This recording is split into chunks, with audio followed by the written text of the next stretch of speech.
Many kids with larger bodies don't have these 7 essential health habits. In this video, I'm going to teach you what these health habits for kids are and how they improve health and well-being.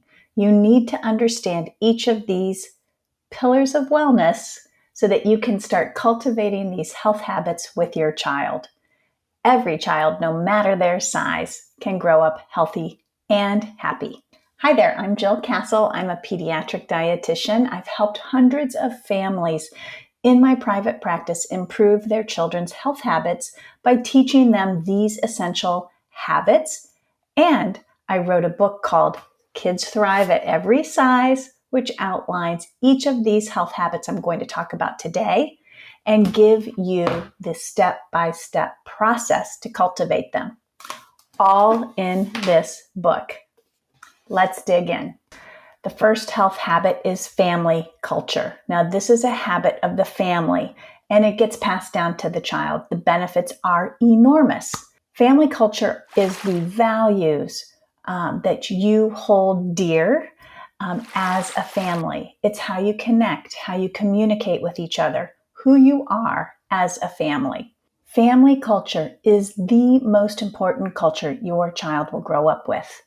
They're going to get exposed to all different kinds of cultures, but that family culture is what really seeds not only their physical health, but their emotional well-being also. All children need to be loved, accepted, and respected, but especially children who are in bodies that are smaller or larger. This means no body shaming, no sibling bullying, no singling a child out, putting them on a special routine of exercise or a special diet that the rest of the family isn't following. That erodes a child's sense of security and sense of placement in the family. The other thing you want to do is establish a body-neutral home. That means that you embrace this idea that all bodies are good bodies. This is mostly to teach acceptance and respect for people of all different shapes and sizes. If you have a child with a larger body, however, this culture of accepting all bodies will mean a lot to your child who's growing up with a larger body. They won't feel unaccepted by the family that's raising them. When we embrace and embody a body-neutral home, it really just means that we are not focusing on a person's appearance or their size or their weight. We are focusing on the body and what it can do, the body functioning. So your legs can run really fast. Your arms are strong and can carry that load of laundry up the stairs. Wow, that's amazing. So our focus isn't on what a child looks like. Our focus is on how their body functions. This also means that we don't participate in negative body talk, not about ourselves or about our children or about other people. When we have negative body talk in the home, children can internalize that and feel badly about themselves, and this can wear down their emotional well-being. So family culture is sort of that first attitude, I would say, a health attitude or health habit to establish if you want to grow a healthy and happy child, no matter their size. Sleep is the second health habit. We know that sleep is a superpower for children who are growing and who are also, their brains are not only growing, but also processing and functioning. Sleep helps children grow. Growth hormone, which is the hormone in a child's body that helps them continue to grow and develop, gets secreted at night when they're sleeping. So that makes a good night's sleep very, very important. We also know that good sleep helps children regulate their emotions. So when they're sleeping, they're processing everything that they've learned, they're restoring and storing memories and knowledge, but they're also sorting out their emotions. So we know that when children get a good night's sleep, they are better able to regulate their emotions during the daytime.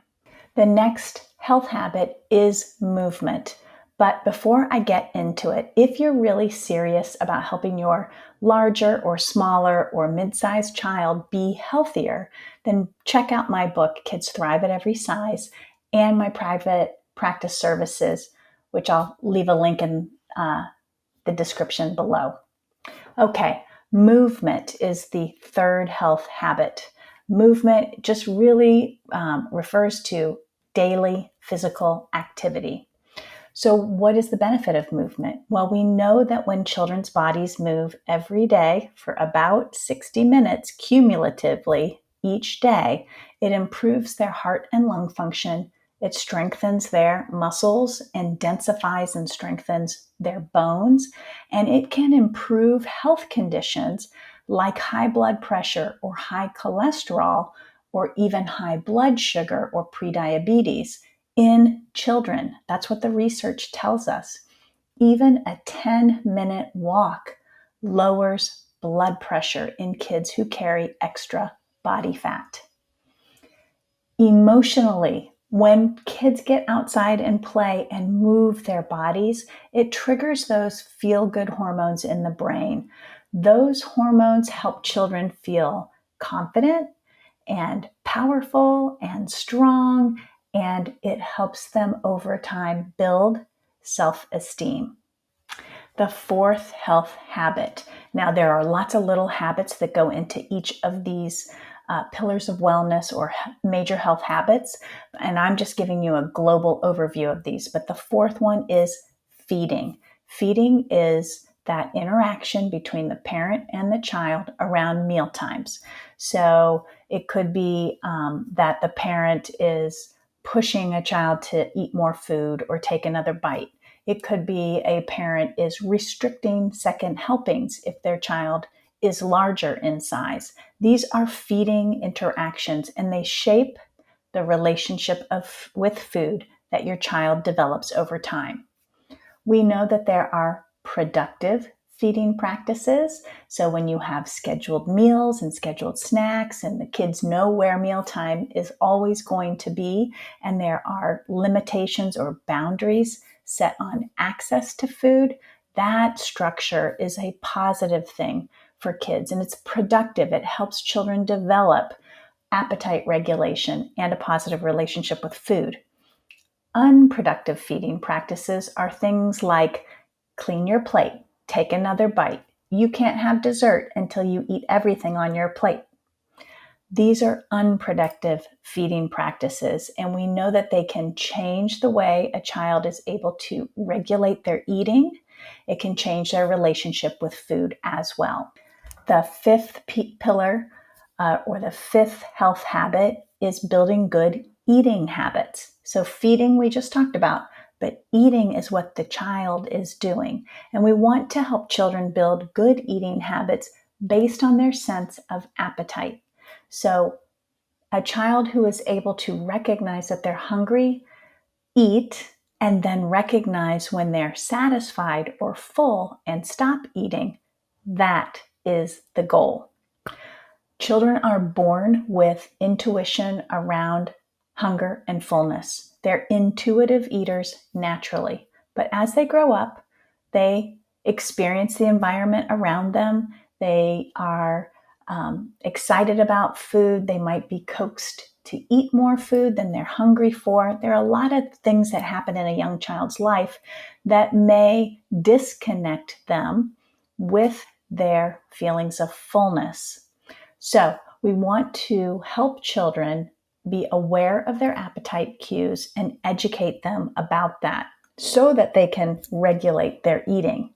Many kids, as they grow up and as early as age 5, learn to eat for other reasons other than hunger. So I call these the blahs. They eat for boredom, loneliness, to avoid uncomfortable feelings. They eat out of habit, and sometimes they eat because they're in a situation where there's abundant amounts of food. So there are several ways that you can build these healthy eating habits, but for the purposes of this video, I want you to just have a sense of what these essential health habits are for children so that you understand how they play a role in helping children be physically healthy, but also emotionally well. The sixth health habit is eating healthy food. It's all around food and really eating a diet of a variety of foods that provide all the different nutrients kids need to grow and develop well. So kids need about 40 nutrients a day. And when you have a diverse diet of protein sources, fruits, vegetables, grains, and some dairy foods or non-dairy substitutes. When you eat these variety of foods, you get that complement of nutrients each and every day.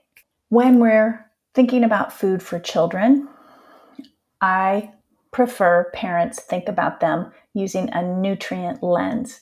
So foods can be highly nutritious, meaning they have a lot of nutrients for the amount of energy they provide. They can be decently nutritious, so they could have a lot of nutrients, but they might also have some extra sugar or extra fat. And then you have minimally nutritious foods. Those are foods like sweets and treats and soda, other sugary beverages. They taste great. They don't have a lot of nutrients. It does not mean that they're completely out of the diet, but we want to anchor the diet in highly nutritious and decently nutritious foods for our kids. And the seventh health habit that all children of every size need to have a good sense of are screens or screen time. So we want screens to be safe for children. So we want children watching things that are safe and aren't going to harm them. And we also want to limit the amount of screen time that children have during the day, because we know when they have too much, it can interfere with good eating habits, good food choices, the ability to get enough sleep, and the ability to get outside and move. So screens need to be put in place throughout the day whereby they're not interfering with the other health habits and they are helping your child rather than potentially harming your child. So what do I mean by that? So potential harm really today is coming from social media and some of the advertisements around food, marketing, and other things that show up in children's gaming devices and social media. So the biggest harm really is, I think, on social media when children are exposed to diet culture, especially children with larger bodies who might be told by social media that there's a certain way they need to look, there's a certain way they need to eat. This can be demeaning to children. It can really erode their self-confidence and their sense of worthiness. And so we really want to understand what our children are getting exposed to and make sure that the balance of all the health habits is there. I'm not saying kids can't have screen time. They can. I want parents to really know how much screen time they're having and what they're getting exposed to so that they can grow up feeling good about themselves, no matter their size. So that's it for today. This is the kind of work I do with families who are trying to help their larger bodied child be healthy and emotionally well without harming them along the way. If this is of interest to you, you can check out my services over on my website, jillcastle.com, or be sure to pick up a copy of my newest book, Kids Thrive at Every Size. I'll see you next time.